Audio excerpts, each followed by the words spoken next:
move that we, Put your thing up. Thank you. sorry. I move that we adopt the agenda as written. All in favor? Aye. We have to have a second. Second.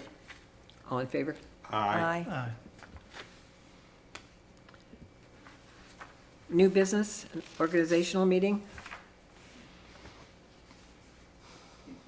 Before we start that, I want to acknowledge Paul DeRazio and Gunnar Matthews for their long-time professional dedication to North Topsail Beach and the planning board, and just as citizens of North Topsail Beach.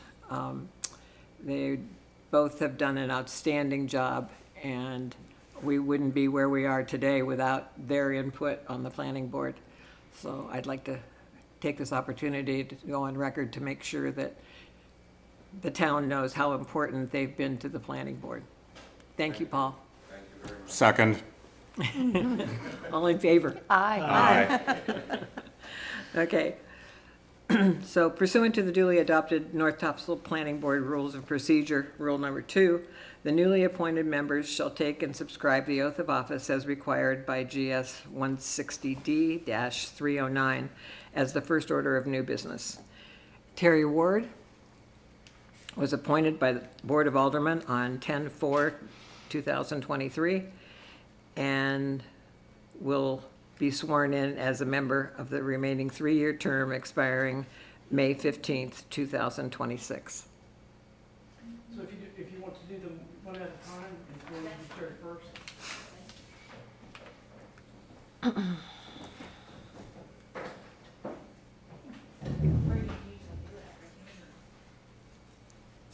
can do it right there, and I can get that in the back if you want. And Right here? yeah. Wait, do you want me to hold? I can't hold Bible and. I can hold it for you. There you go.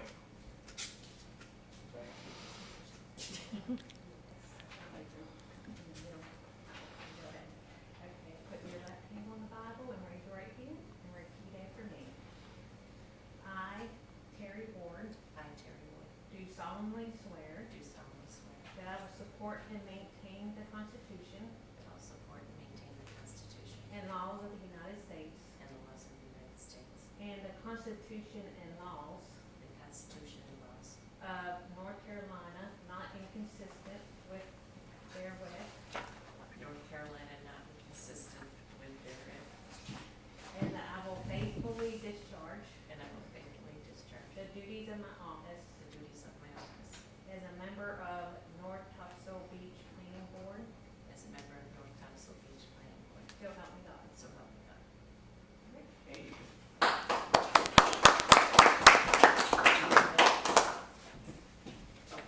I gotta read it first.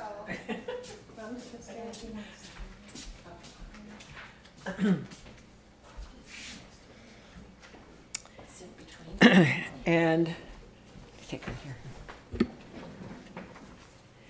And Susan Meyer, appointed by the Board of Aldermen on 10/4/2023, and will be sworn in as a regular member of the remaining three-year term expiring 5/15/26.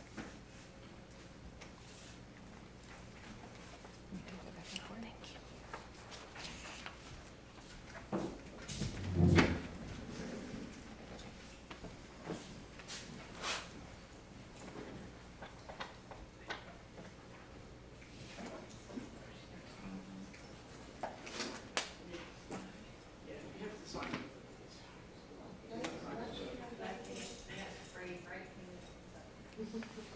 All right, repeat after me. I, Susan Meyer, do solemnly swear that I will support and maintain the Constitution and laws of the United States and the Constitution and laws of North Carolina, not inconsistent therewith, and that I will faithfully discharge and that I will faithfully discharge the duties of my office the duties a member of the North Topsail Beach Planning Board. Then I'm done, so help me God.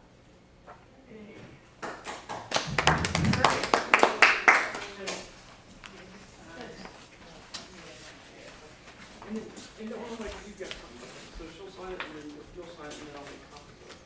So you send it where it says signature.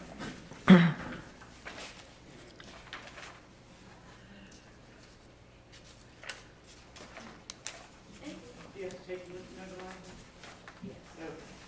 Okay, great, thank you. Hey.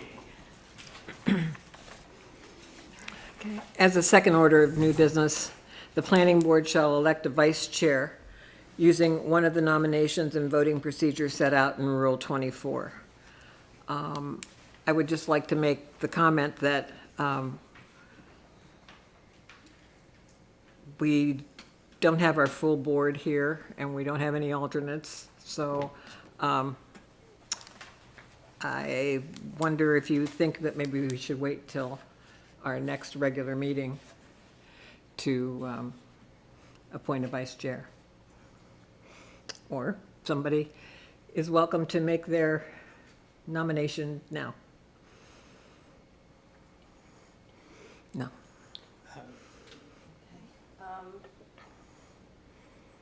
Yeah, go ahead.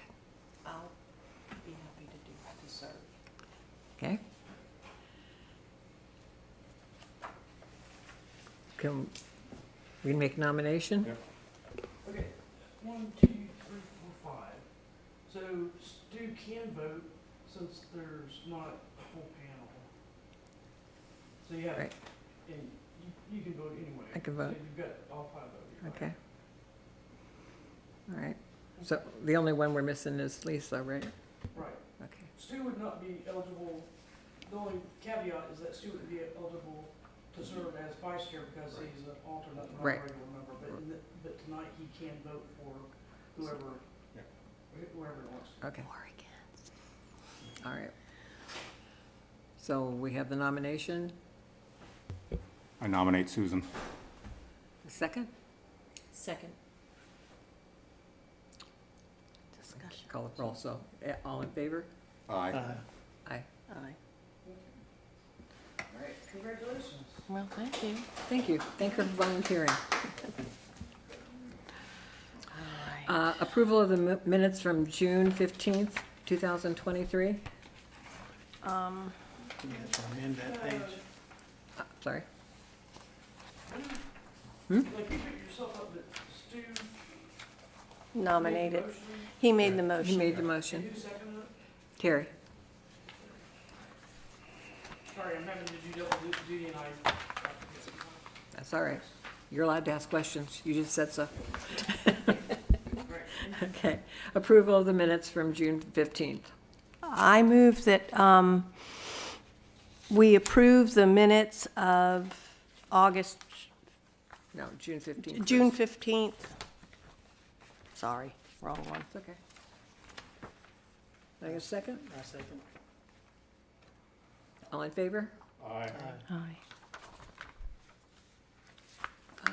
And the approval of the minutes of August 10th, 2023, with the correction that on page 17, that the planning board discussed and proposed the ordinance as proposed as a $10,000 fine, not a $1,000 fine.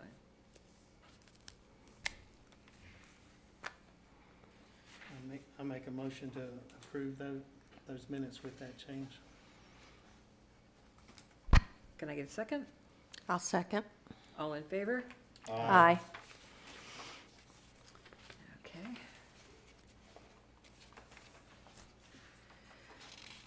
Public comment.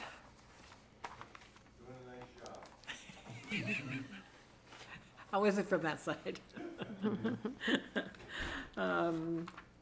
Old business. Well, the use standards for the ocean hazard area exceptions. The Board of Aldermen had tasked the planning board with this very, You made that up on the, you made a page up on the report. It's like on page page, 19 please.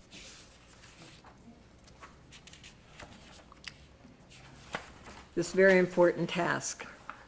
And you'll find on page 19, the background information and the information that we've received from our planning director. And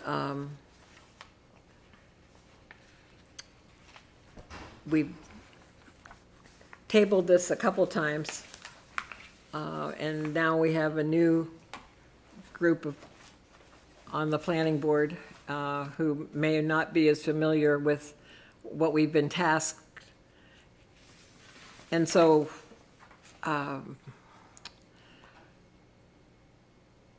have an idea of what we might be able to do, unless, you know, if you want to go ahead and talk about this tonight, we can. But there's been so much back and forth and so much information, and as Deb said earlier, a lot of the information that we're hearing and looking at and what she's given us, the Board of Aldermen really don't know where we're coming from. We've already told them what we thought, and they brought it back to us again to discuss. Like I said, we can discuss it tonight. We can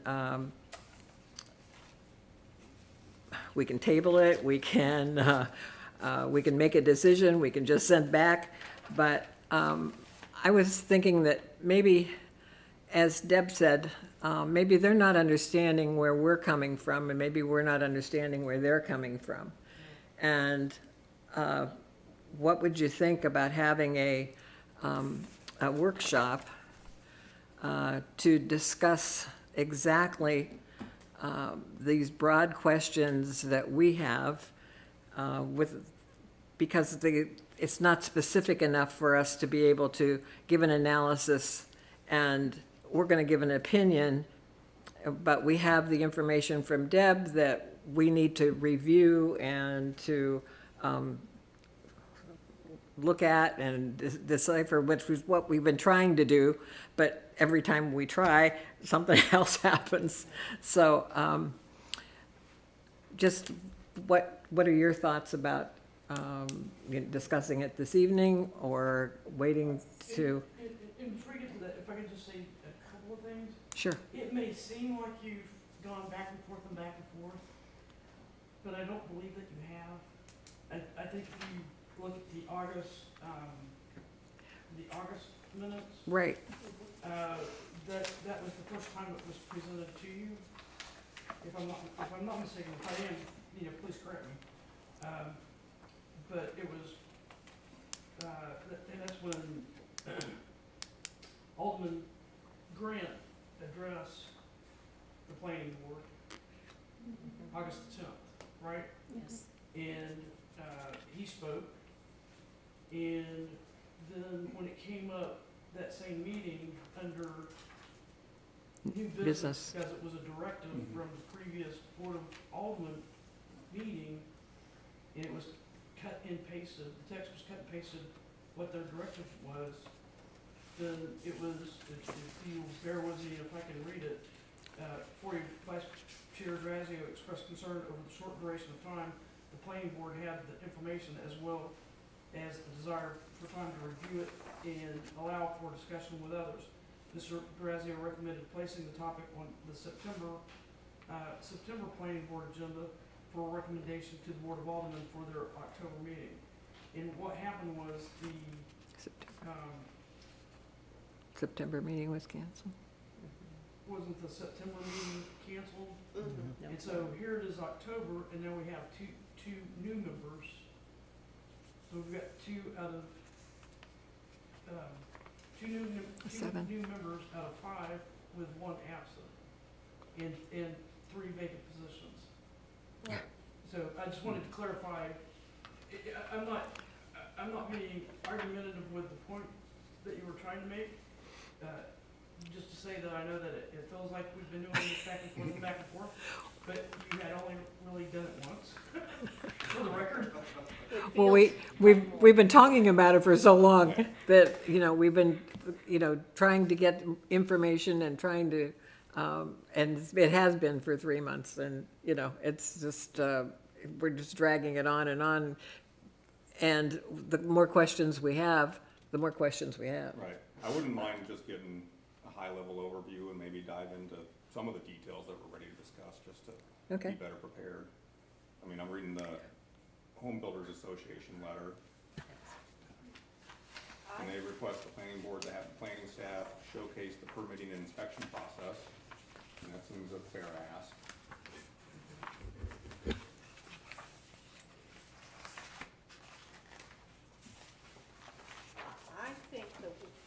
I think you're right, but I think the workshop idea is really important, because I feel like we are miscommunicating with the Make sure board. your microphones are on. I'm sorry. I feel like we are somehow having some short circuits when it comes to us discussing it with the Board of Aldermen, or our information to them and them directing us back. And because I feel like we've gotten mixed messages to some degree from the Board of Aldermen on exactly what what they'd like to see and how we're going to proceed with that. And So when I'd love to see. When we get into property rights and restrictions and a building, I think we need to make sure that we're very clear on what steps that we can and should do between the laws of the state, the government, and our town rules. And again, the property rights, and then we get into taxes, and we get into, you know, a whole myriad of things that, you know, what is the priority? What is the goal? And I'm not sure what the goal of the alderman really is. Well, and the other thing too is that, you know, the planning board, you make recommendations. Like if there's if it's a fact finding or a review of data or statistics or, you know, policy or whatever. The board meeting was on August the 2nd, and then the planning board meeting was the following Thursday, which was August the 10th, which doesn't leave staff a lot of lead time in doing much preparation. And so when you know, like, the first one, should pools or any construction be allowed to be built in the 60-foot setback? To me, that's like it seems simple enough to say, you know, is that a yes or no? And so when you look at the use standards for ocean hazard areas under 15A and CAC 07H 309, Deb, where does that come from? What is it? that's out of the North Carolina Admin Code. You know how there's Okay. North Carolina General Statutes? Mhm. So the North Carolina Admin Code, particularly that 15A and CAC 07H, that contains the camera regulations. Okay. Those are camera regulations. Oh, got it. So when the CRC adopts new regulations, then they're brought forward in that 15A and CAC 07H, right? And that becomes law, and then that's how, you know, we're able to enforce, do the enforcement and also issue permits. That's the regulatory side of it. So, so if you say, what should or should not be built, then you're looking at the list that they've already whittled down to say, this is what we're going to allow, right? So that's kind of why I like in the time span that I had to like filter this down for you, I had taken that, made a graph and said, you know, yes or no, kind of simplifying that. And I know that that's an oversimplification of a very complex question, particularly when it comes to all of the issues and questions and concerns, particularly that have been brought up. Because you're, in essence, what you're really being asked to do is to find that balance between property rights and development within a natural environment. You know, and it's like this, right? And so where's the balance to that? Is it the balance over here? Is the balance over here? Is the balance here? Right? Where in that continuum is that balance? It's not as simple as yes or no. Because if it was, we'd be at the peak drinking beer and eating pizza right now. Okay, so the next one, what steps can be taken to eliminate construction within the 60-foot setback? That's, to me, that the way that question is written, you're jumping ahead to eliminate. You know what I mean? It's kind of like I'm hearing you. It's like your phone cut off, and I'm hearing the end of the sentence. I'm not hearing the preamble of how you got to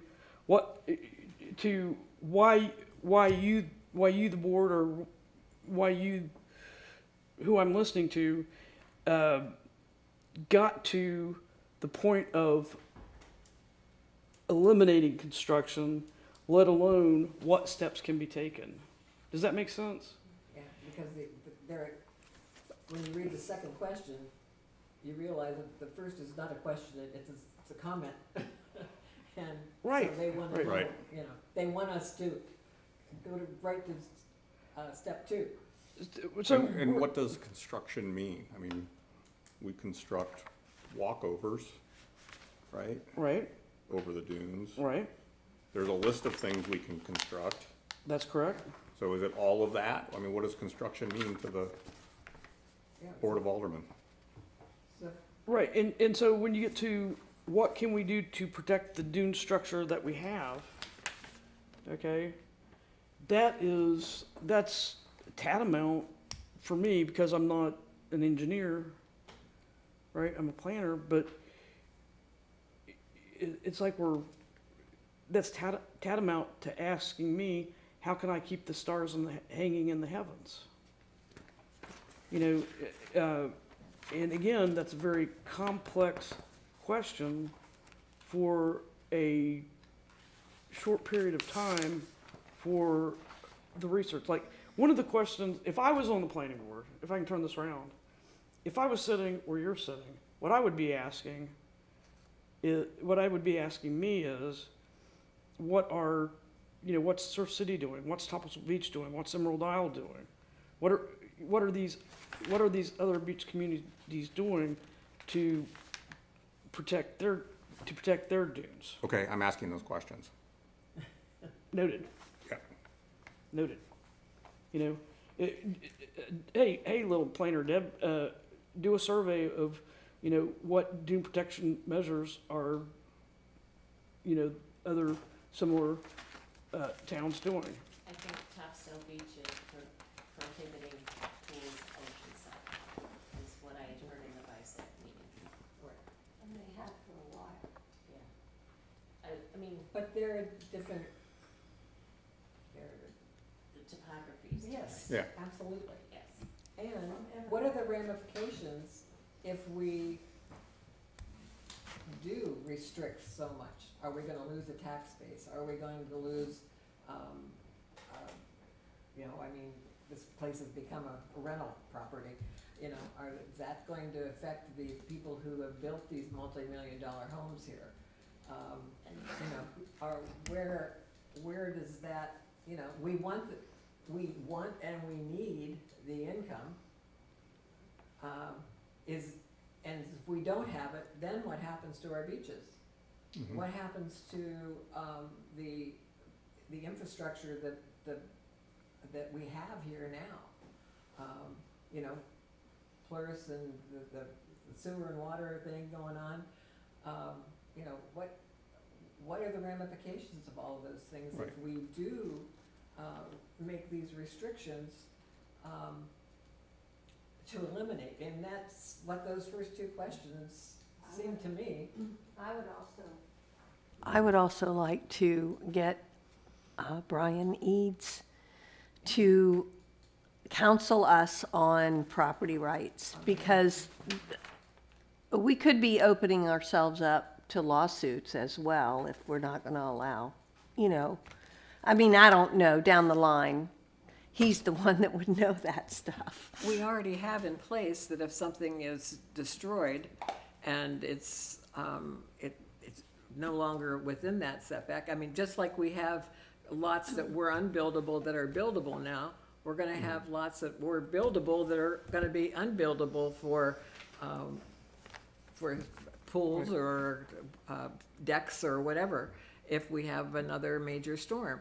I mean, and we see it every year, and we don't know, where it's going to be, but, we have to look at the long term as well as the immediate wants of several, of a few people.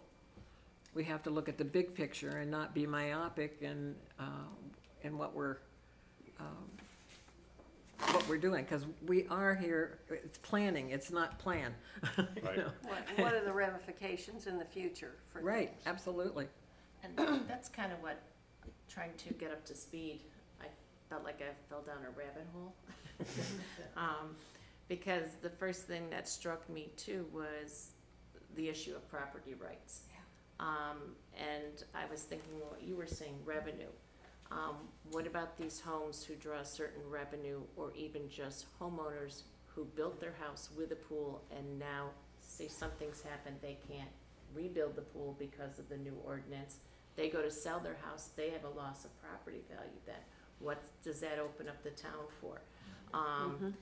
ADA issues, there's a couple people in my neighborhood that rent for ADA, and talking with them, they have their pool because the people can't get onto the beach, or they can't get in the water to get cool, so they use the pool. What does that do then for revenue for them, revenue for the town? There's so many hosts of things. I agree on the workshop issue. I agree this is too broad. My other issue too is that in the Cobra areas of this town, those homeowners have to maintain the dunes themselves. I mean, CAMA says it's the property rights, or the owners have to rebuild and refurnish all of those dunes. So if you have people that have sunk money into those dunes, especially after Florence, and then now you're saying to them, we don't think you're doing a great enough job, so therefore you can't have a pool here because, we don't want to do that. Does that open us up to anything? So these were kind of all the things that you may have already hashed out, and I apologize if I'm repeating. We haven't had These the are all questions we opportunities have, and that's to. why we can't answer those questions. Right, because and I we're not- agree with you with the town attorney. Yeah. I don't know what the liability is. I don't know, I can say personally how this would affect us, but that's not the job here. The job is what's best for the town. There's just I had pages of questions and issues that I just don't know how, with these broad, Sweeping terms. I don't know how you meet that. Well, and also whenever you go down through the list, campsites, I think is kind of I want to say it's a non-issue. Yeah. Driveway parking areas with clay, packed sand, and gravel. We kind of ran into that. I have run into that situation before, so that would be very tricky if there was the threatened structure and we did not allow packed sand, clay, or gravel for parking a car. I think that everybody, I really want to believe in my heart of hearts that everyone's trying to do the right thing for the right reason. But sometimes when we do things, we're not seeing the consequences on that other end, and then we're having to retract, you know, and make exceptions. And there may be one coming up soon that I see on something else that we did not foresee before,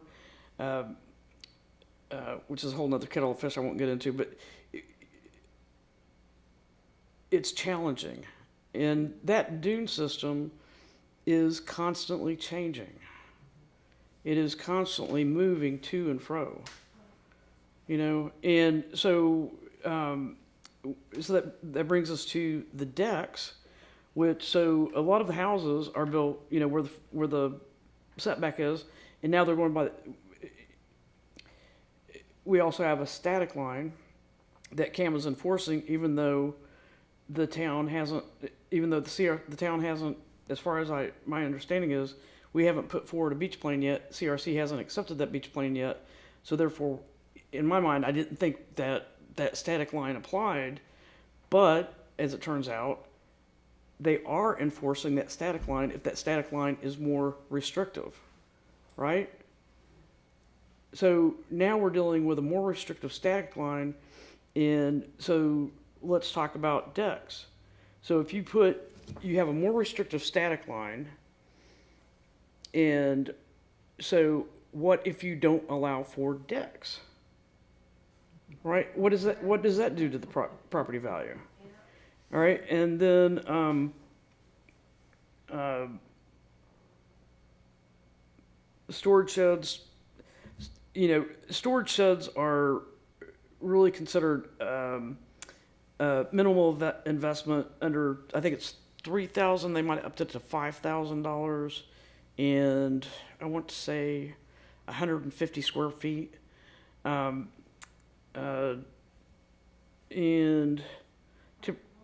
yeah, I don't think we've ever dealt with temporary amusement stands. Generally, our amusement is with the parks. Sand fences, of course, you're going to want to have. And so then it gets down to the swimming pools, the decks, the gazebos.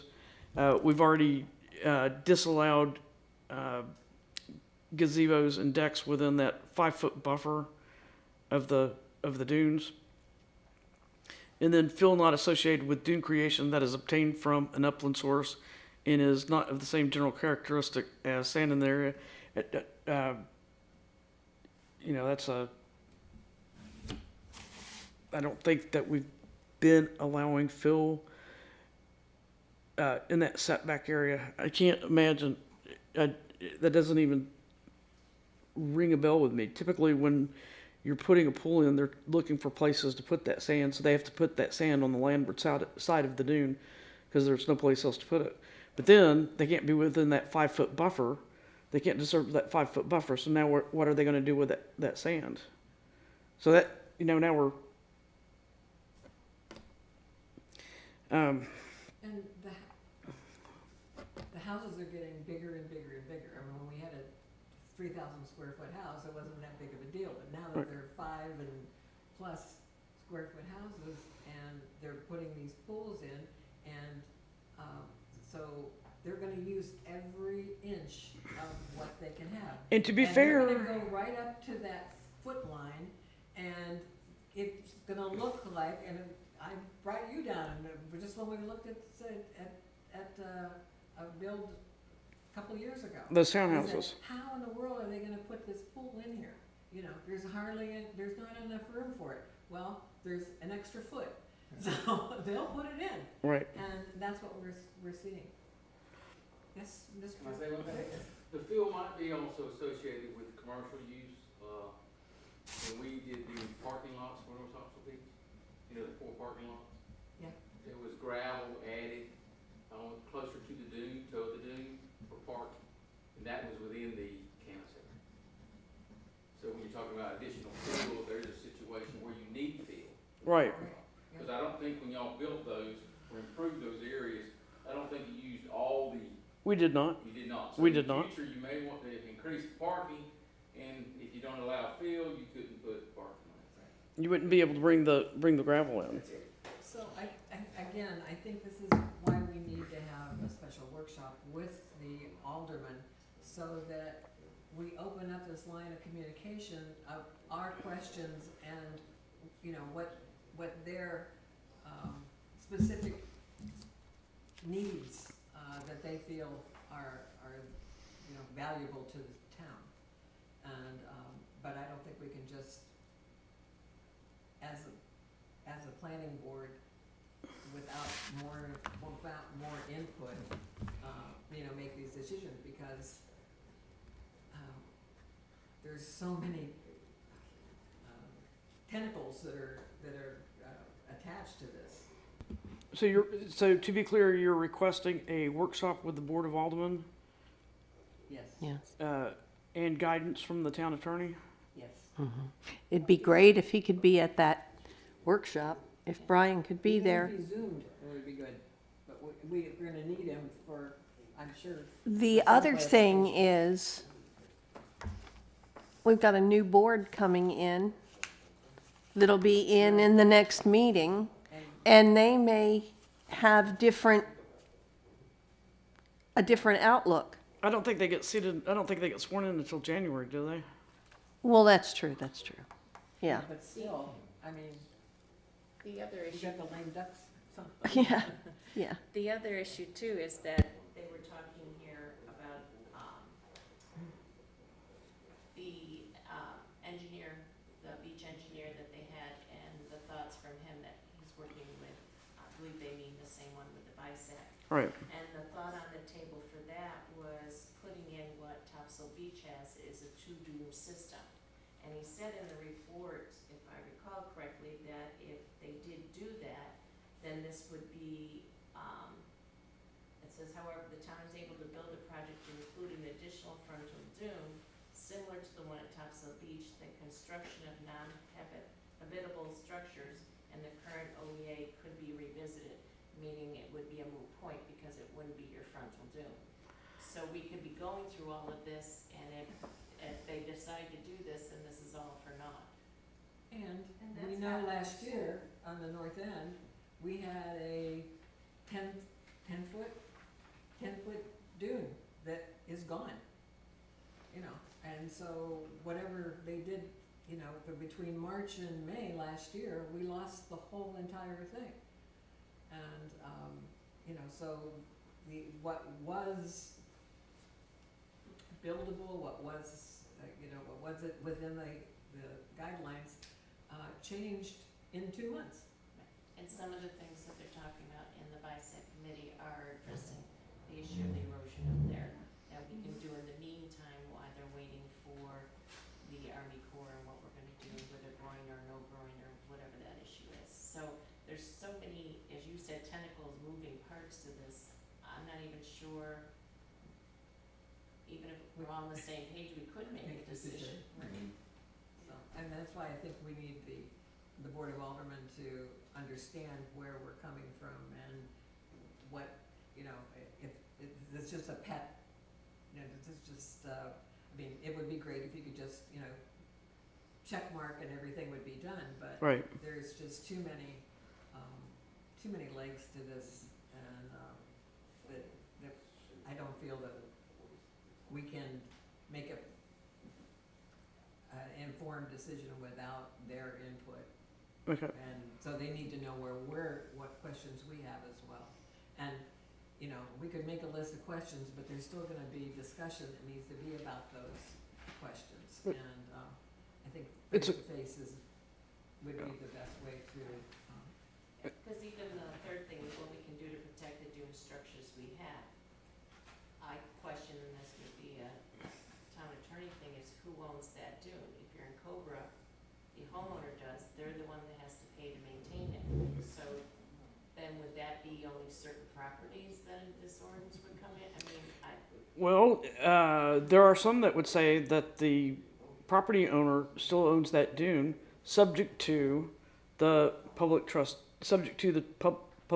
area. but the public trust area is on the ocean side of the dune, not on Not on the west side. dune, not on the dune or the landward side of the dune. Right, and that's what But we're from talking the- about, is but- encroaching right. into that area, correct, or did I miss? No, I think we're understanding each other.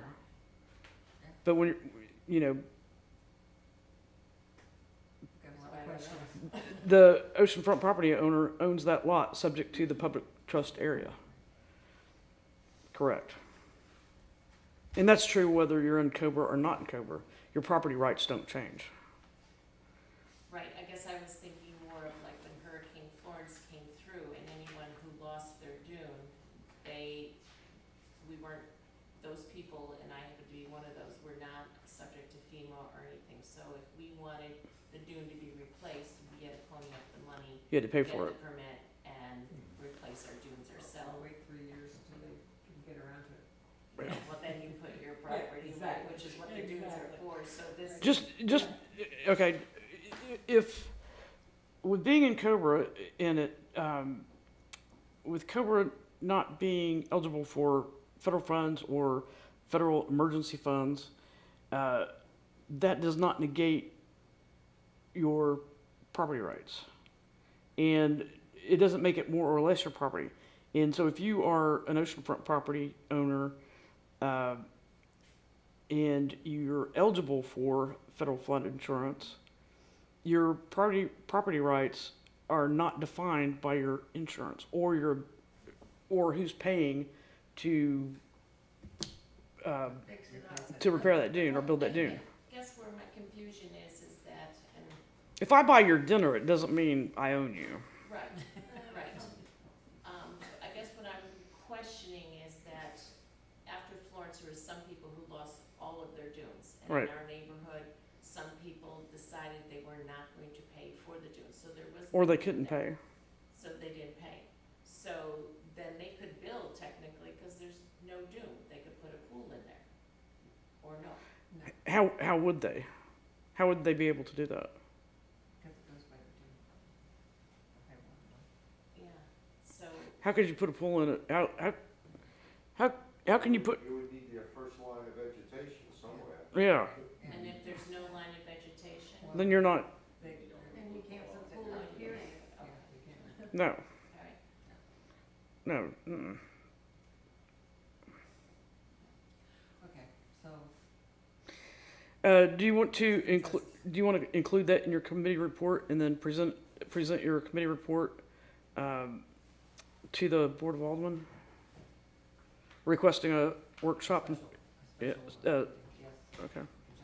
Was that Yep. consensus of the Special meeting or a workshop? workshop, Okay.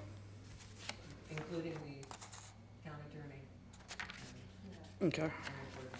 Got it. And not just, I mean, we need more than one Board of Alderman person there, because I think once Right. before we had like two that came, Yeah, and that's, a good representation would be good.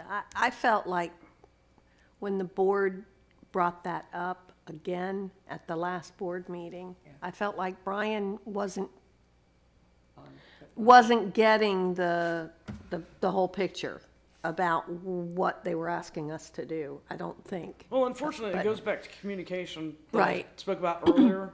Right. And so if I'm not in the room and you're leaving, if I'm out of town and you're leaving me directions on my desk, and I come back and I'm reading the directions that you've given me, but now you're unavailable and I have questions, Yeah, I'm going to have a hard time. If it's a complex, if you're asking me to do something complex or that I don't understand, that's going to be a challenge. It's not that I don't want to do it, it's that I'm struggling. I'm having a hard time. we need more information. Yeah, and if I could pick up the phone and call you, or if you could come in and see me, and we could have this, if we could talk with each other instead of talking at each other, we might be able to make some progress. So, go ahead. I was gonna say, I'm gonna show my ignorance. So the main goal from the Board of Aldermen is protecting the dunes in all of this. I would say that seems to be the bottom line, and I think that a lot of people share that concern. They do, yeah. So our pools, since they're first in line, are they highly problematic to the dunes? And do we have that many pools on the island? Do we have that many people asking for permits to make it such a pool being the first construction item on the list. So I guess our pool's the biggest detriment to the dunes? Or is it the closeness that they're allowed to be to the dune, or? I'm going to answer that question as best I can. My responsibility when I get an application and the same for the building inspector, is to, and just like Stu brought up, what was the technical review process? And there has to be engineered plans and engineered anchoring. And that goes on the engineer's errors and omissions insurance on how he designs that anchoring system, right? They have to have a V-zone certification for that pool. They have to have a plot plan. They have to meet the impervious surface. These are all things off the top of my head right now. All the mechanical, electrical has to be elevated 2 feet above BFE, just like everything else, right? So you have a surveyor involved, you have an engineer involved. So there's an in-depth process to getting a pool put in. There is a, Maybe the biggest complication, the most complicated of the things that we would have to look at, I guess, too. it's certainly one of the it's certainly one of the more complicated accessories. Yeah. It's certainly one of the more complicated accessories to review. And pools are not cheap, So, But it's regulated. but it certainly is regulated. right. And So- if it's a pool that say is St. Regis, the Reef, or anywhere, complex, that's considered a quote unquote commercial pool, then it has to, before it even gets to us, it has to meet an arduous review by the state, by the health department. I take it, I don't even work, when they're working with the state, I know it's gonna be a while before they get to me.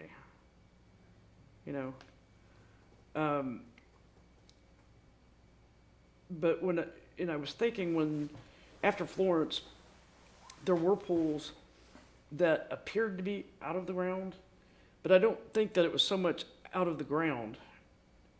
And I was talking to somebody about this the other day, that I wish I could rewind the tape in my head and then jump out real quick and jump out the truck and check. But there's a lot of scour and erosion when you have a storm event. And I think for most of those pools that appeared to be, out of that as you're walking by, whenever people said, "Oh, did you see that pool out of the ground?" It wasn't that it was out of the ground or that it was unanchored, right? I think it was the scour and the erosion in the fill that was, the sand that was washed out, that made it appear as though it was out of the ground. Which proves the anchors worked. And it may have very damn well proved that the anchors worked. And the pool is filled with sand. Right. Yeah. Absolutely. And so I wish that I would have had the foresight to have investigated that, and to have, if a system fails, to document the failure. If a system succeeds and it's working, to document that also. Yeah. And to where we can continue our policies and procedures that work, and things that don't work, then those are the things that we need to really focus on for, not just the environment, but also the protection and safety of the property owners. So for the workshop, reading through the attachments, I think there's things we need to come prepared with facts to the workshop Yes, ahead sir. of time, right? So the three things here in the Wilmington Cape Fear Home Builders Association, right? So they're requesting the planning board showcase the permitting, hear from a pool specialist concerning current engineering practices, and request the board review the different types of stabilization efforts. So we just need all that ready to go for the workshop. And then there's one, I don't know what this attachment is. I looked at the front. I don't know. It doesn't really say. The one called, it starts with management area. That was from the engineer. This is from the engineer. Right.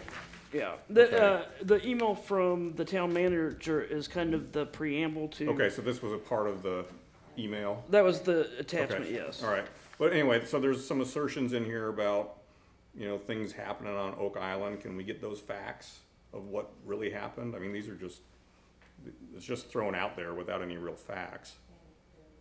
Yeah, If you wouldn't mind, if you could highlight those and email them to me. See, I'm wondering if they're the older pools and they were Yeah. floating, they would have filled the sand, but maybe there was something else going on that they weren't anchored back then. Well, the other thing with the Right. hydrostatic, you know, when we were talking about the hydrostatic relief valve and the anchoring, is that the hydrostatic relief valves have to be maintained. They don't last forever and ever. How do you maintain those? You got to check them, and you got to check them like every 5 years, right? And how many new property owners know even whether or not they have a hydrostatic relief valve, right? So,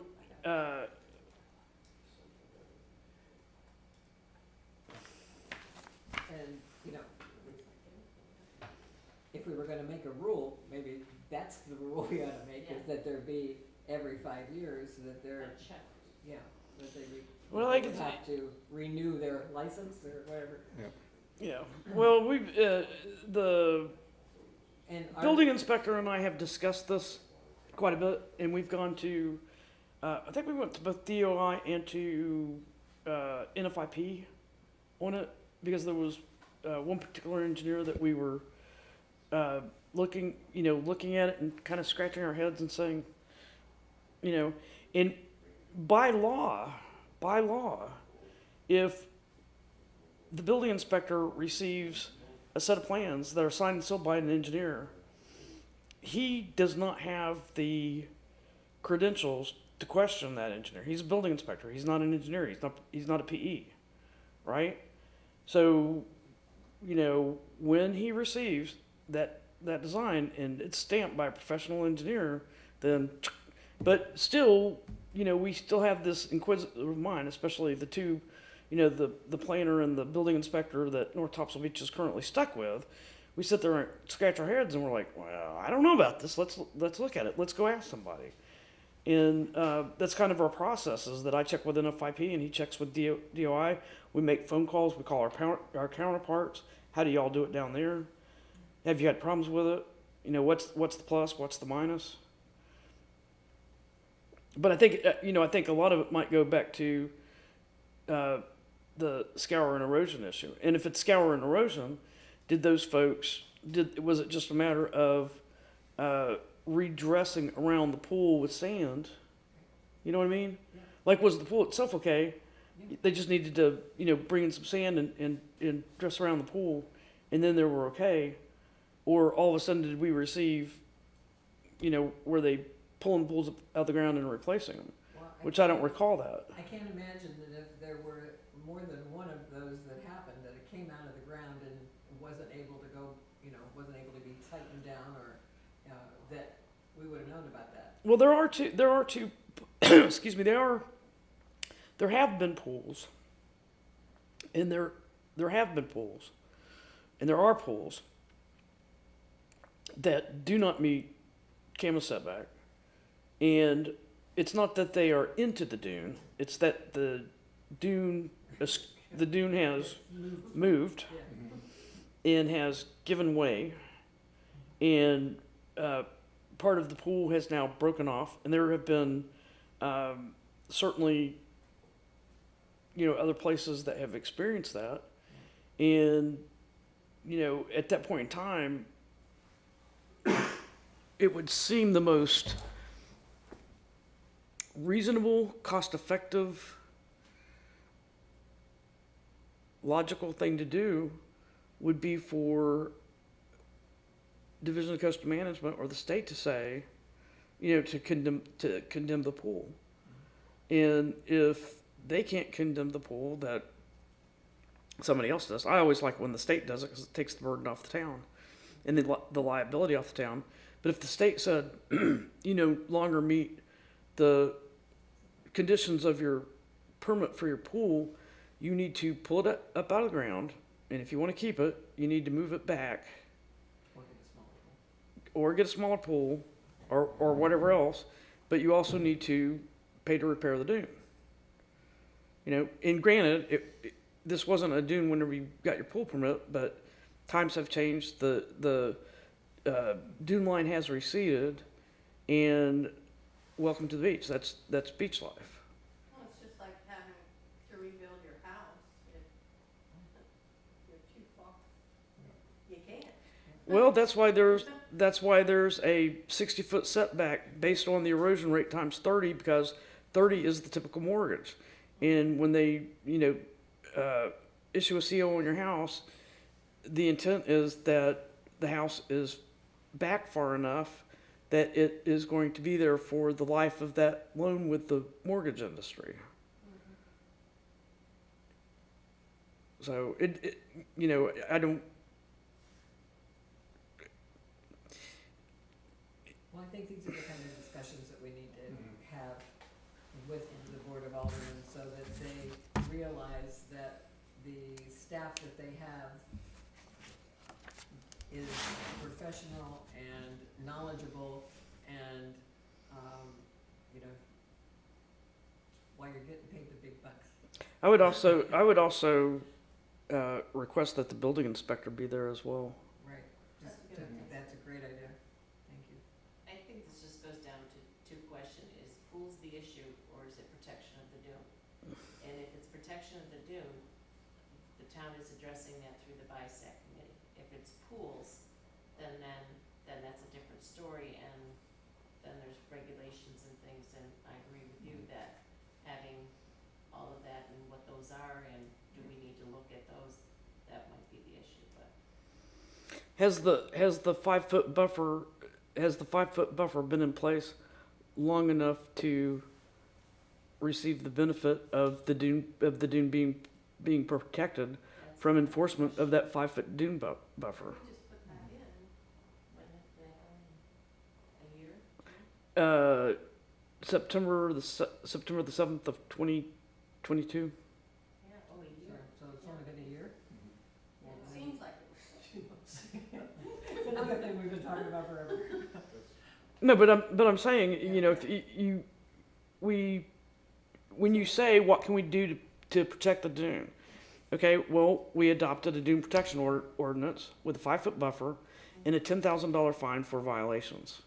That's been being enforced. And we have no reason to believe that's not working, or we do? We don't know. I would say that it's been being enforced, but have we given that enough time? Yeah. To- We've only put more restrictions on top of what we already have. It's only been a year. Have we? Have we?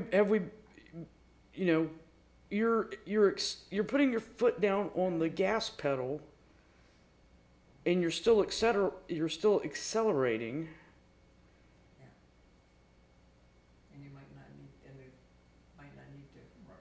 But it is working though, because we use it every day.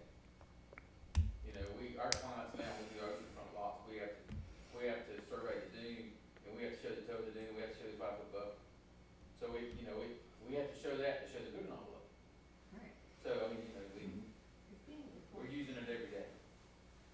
So if it's being broken, so to speak, then that's where the $10,000 fine comes in, and that's one bad apple in the whole bunch, is what might be. I mean, it's not regularly being abused. I would say it's not being abused on purpose. Okay. It's not being abused intentionally. And staff is being very proactive when we're out in the field and talking about. I told the contractor today. I said, when you get your camel permit, and we were talking about the wetlands because the wetlands ordinance was just adopted, and that was also adopted with a $10,000 fine, right? And I told him it's this upcoming project, and I said, when you get your camera permit, and the condition to the camera permit is to have a silt fence, don't wait for me. Don't wait for me to tell you. Go ahead and get your silt fence up. You know, as soon as you get your survey and you know where that wetland delineation is, you know, go ahead and get that silt fence up. Don't wait for my permission to put that silt fence up, because that's a visual cue for your crew to stay out of there. Because the last thing in the world I want to do is stop what I'm doing and go down there and issue a $10,000 fine to a property owner where the crew made a mistake. Right? I think that possibly the board is looking at what our town is going to look like in a few years, with all these larger houses coming in, and your point, building every square foot of everything, maybe buying these older houses, tearing them down, putting a bigger place in, and this is what's going to happen. And so I think their thought is to stem it before it gets out of hand. But we may be overstepping a little bit. But we have protections in place, Right. and they seem to be working. It's only been a year, but they seem to be working. Right. And we have a very proactive staff. We have the staff that works well with the surveyors, the engineers, the contractors, and Every day. right. Yeah. And it's a lot more than it was 10 years ago. Right. And so every day we learn something, Right. but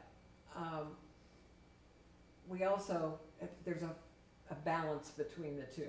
And we Right. have to have that balance for our town to Right. You have Right. you have to have that balance. revenue I was and- talking about this about the conference, and I was telling somebody, and I almost don't want to say this. Let me rephrase what I was going to say so I can get my point across. My job as a planner is not to sit there and whenever I'm doing reviews, when I get an application, I don't want to be known as the dream crusher. Yeah. Okay? That's the antithesis. That's the antithesis of what my job description is as the planner. My job description as the planner is to work with the property owner for the highest and best use within within the environmental regulations to preserve what we have. Yeah, and even when we build big houses, they meet current setbacks, they meet all the current regulations. and you have to trust that your staff is doing that. Yep. And there's no reason to doubt that. Yep. And my only response to, if we're looking to the future of what the town looks like with these houses, we already are that town. We are. You are. We're You that are. town. What are we gonna stop? Yeah. In 2010, we did the build out study that we were at 70%. Okay. So in Topsail Beach, I think is probably at 100%. Surf City's probably pretty daggone close, 95%. We're probably 87, pushing it. And so if you've been here for any amount of time, 17 years, 20 years, it's looking a lot different than what it did when you were here 20 years ago, even 10 years ago, right? The population projections for the coming years are absolutely staggering. They're coming to Charlotte, Asheville, the Charlotte-Asheville area, and then Wilmington third. That Charlotte-Asheville, Atlanta area is projected to be one of the fastest growing, largest metropolitan statistical areas. Did I say that right? I think I skipped a word in there. Metropolitan statistical areas, MSAs, that there is. It used to be Tidewater. Whenever you said Tidewater, that was North, Newport News. Now it's going to be that Charlotte, Asheville, Atlanta area. Okay? So all those people that are coming in, and they're coming in, it's not because all you folks in North Topsail Beach are having all these babies. Right? Right? Right? It's because everybody is coming into from out of state into North Carolina, right? And probably a lot of them are buying second homes on the coast, investment. And it's going to take the rest of us getting used to it and adapting to it. And it's tough. It's progress. Some would say. Well, If you have any other questions, certainly shoot them to me. But I'll make a draft and work that up for you for your request. that'd be great. And if anybody has any more questions, we could try to get them to Deb. And if you could copy all of us on that, that'd be great. You can't copy them because then it's Oh, violation of the okay. open meetings law. All right. I'll give them to Deb and she'll send them to us. Yeah, but if you want to, But if you send it and we reply all, it's still PCC, right? Oh, we're not, okay. send me your questions. Okay, send them to you directly. Send me your questions, and then whenever I reply to you, I BCC you. Okay, Right, so you get the input, but it's me sending it to you, me sending it to right, Scott every individual. individually. To where that and there's nothing that says that like you and Scott can't have an offline chat. Right, You know, it just can't be 3 or more. right. Right. We're just not allowed to have conversations Well, it's not. online. You just don't want to. You just don't want to get into that habit, because even you don't want to even give the sense of impropriety. You know. Right. You know what I mean. So. Well, I was just thinking, because we, probably a lot of us have the same questions. And Just so- send them to me and I'll filter through it. I don't Okay. mind. I'll take care of it. And if we can get those to Deb by next Wednesday? Is that the 25th? Yeah. Okay. I might, yeah, if I reach back out to you, it's because I might need it. Okay, those questions, but the workshop, I'll be Yeah, able to do, because I think I've got to do the staff report for the Board of Aldermen. I think that's gonna come up prior to. But certainly your questions, I can take by the 25th. If I have to slide that, I'll reach back out to you and let you know, so we can meet the Board of Aldermen deadline for the board package. And then just ballpark, when do we think we could get the workshop? I have, that's gonna be at the pleasure of the Board of Aldermen. Okay, They might be nice. right, okay. Yeah. I hope not. Well, and they might say, you know, wait until after the election, because that'll be their November 1st, and they don't have the election until, the following Tuesday? Yeah. So, December. you know, it might not be until December, but you're making the processes that you're asking, and so, you know, give them an opportunity to respond, and We could answer some of these questions, but it's just gonna create more questions right. for us. Yeah.